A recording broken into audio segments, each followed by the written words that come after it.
सनातन भारत राष्ट्र विजयन्ते तरम। नमस्कार दर्शकों, आप देख रहे हैं आजकल न्यूज। पश्चिमी देश विकसित भारत और भारत की बढ़ती अर्थव्यवस्था से चिंतित हैं और भारत को किसी न किसी तरह कमज़ोर करना चाहते हैं। लेकिन ऐसा नहीं, पश्चिमी देश बल्कि पश्चिमी मीडिया भी भारत के खिलाफ दुष्प्रचार में लगा है, जिसका एक जीता जागता उदाहरण बीबीसी और अब न्यूयॉर्क टाइम्स ने अपने एक लेख में कश्मीर में प्रेस की स्वतंत्रता को लेकर विवादित लेख प्रकाशित किया, जिसका भारत में जो एक राष्ट्रीय लोग जो हैं इस लेख की निंदा करते हैं।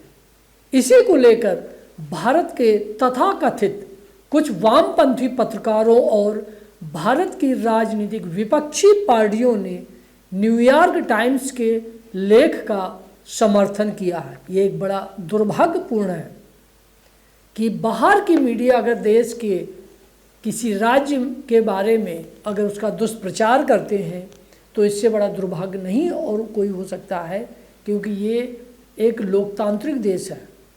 भारत एक लोकतांत्रिक देश है जहाँ हर किसी को अपने स्वस्थ अभिव्यक्ति रखने की स्वतंत्रता है। जी हाँ, स्वस्थ अभिव्यक्ति रखने की स्वतंत्रता है, लेकिन यही अभिव्यक्ति अगर भटकी हुई हो तो लोकतांत्रिक देश के लिए ठीक नहीं होता है। पश्चिमी मीडिया भी भारत के लोकतंत्र को तोड़ने के लिए भारत के कश्मीर राज्य को दुनिया में दुष्प्रचार करता है।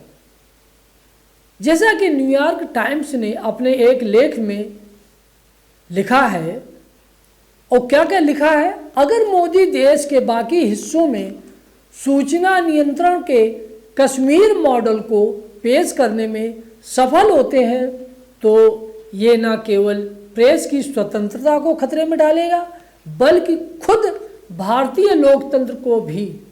अब देखिए कि कितना बड़ा दुष्प्रचार इस देश के लोकतंत्र पर और देश के एक लोकतांत्रिक व्यवस्था के संचालक और प्रधानमंत्री के प्रति उनके क्या विचार हैं।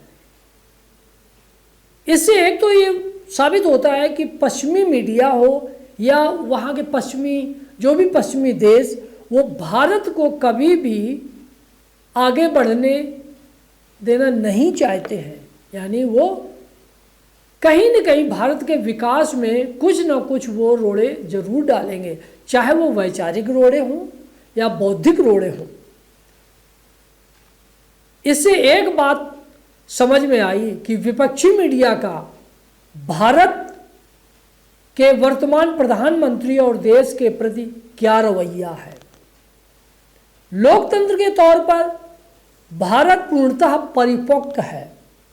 न्यूयॉर्क टाइम्स ने कश्मीर में प्रेस की आज़ादी को लेकर जो झूठ फैलाया है वो निंदनीय है और इसे भारत के उन सभी पत्रकारों को भी इसकी निंदा करनी चाहिए जो देश से प्रेम रखते हैं या अपने देश को वो एक अच्छा बनाना चाहते हैं। भारत के लोग ऐसी मानसिकता वालों को भारत की धरती पर अपना एजेंडा नहीं चलाने दे।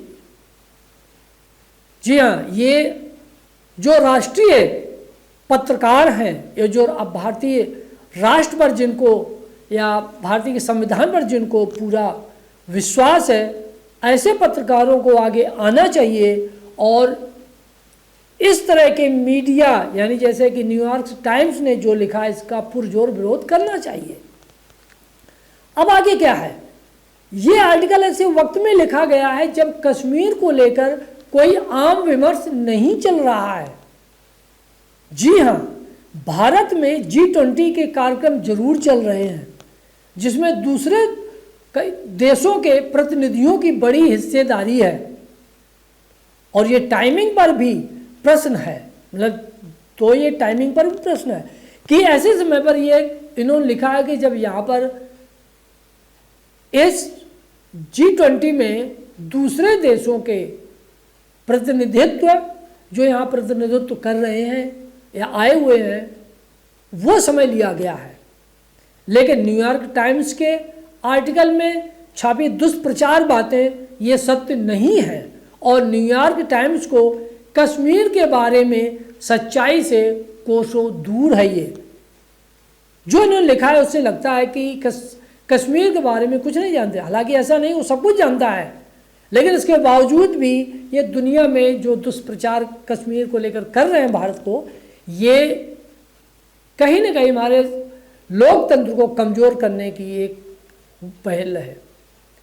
23 मार्च को अब यहाँ देखिएगा कि न्यूयॉर्क टाइम पर इस पर क्या इनका हुआ है कि 23 मार्च 2003 को नदी मर्ग में आतंकियों ने 24 कश्मीरी पंडितों को लाइन से खड़ा कर गोली मारी थी। लेकिन इस घटना के बारे में कहा जाता है कि लश्कर-ए-तैयबा के आतंकियों ने कश्मीरी पंडितों का नाम लेकर उन्हें घर से निकाला और फिर एक साथ सबको गोली मार दी थी।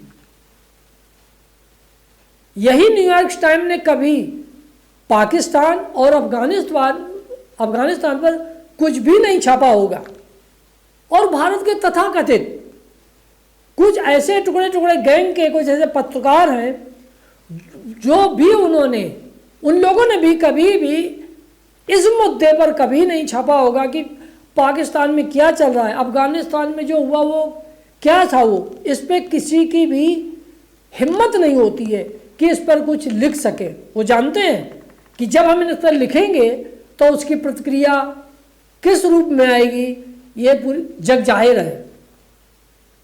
तो हम फिर लेकर कुछ और इसी तरह के हाजिर होंगे। देखते रहिए जिम्सी आजकल। धन्यवाद।